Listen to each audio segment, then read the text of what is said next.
about 1970 to further gay youth, I created the gay youth organization inside Gay Liberation Front, which is how gay became the first gay youth organization in America.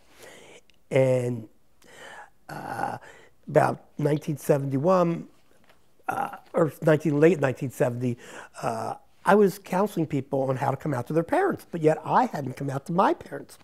So being the brave soul I am, I picked up a telephone, called my parents, and my father answered. I said, "Dad, I wanted to tell you something." He says, "What?" And I said, "Well, I'm gay." And my father said, "Yeah, I always thought so. Here, talk to your mother." That was the end of that. And so that was my time to talk to my mother.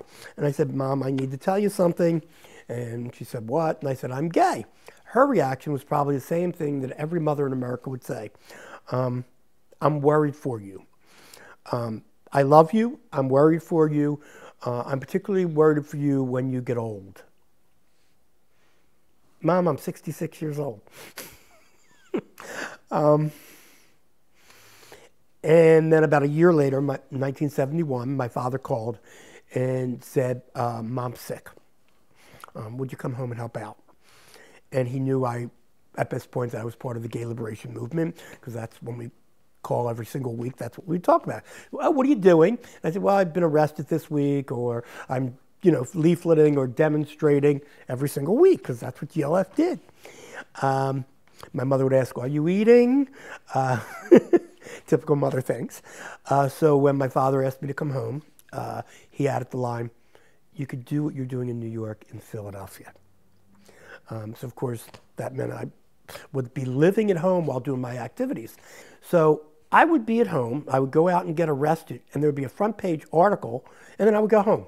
So what amazes me, I started to think about how my parents reacted to all of this when my mother died. Because I had an uncle who wasn't a very nice uncle. And in the newspaper obituary for my mother, the reporters spoke to me, of course. And by this point, I'd known this is 1978. So I'd been doing what I've been doing for 6 years in Philadelphia. I was, in a sense, a media darling, because I was the only out gay person being interviewed constantly. And so when my mother died, the people at the Philadelphia Daily News wanted to do something very nice as a present for me. So of course, they called me up and very sensitively asked me about my mother and parts of her life. And they said, "Well, what was it like? How do you think she felt living with you?" And I said, "Well, she supported me. She went on the Phil Donahue show with me, to show what a gay family was, what a supportive gay family was." And so my uncle at the funeral comes up to me and says, "Is that true what it says in the paper? Your mother was a gay activist?" And I said, "Yes, it is." And he said, "Well, maybe it's good she's gone." And it was the first time that I realized that some of my family were probably screaming at my mother and father, and they never told me about it. They had shielded me from that. That's incredible. After my mother died, my father would often come up to me when he saw something in the newspaper and hug me and say, "You're doing a good job. I'm proud of you. I love you."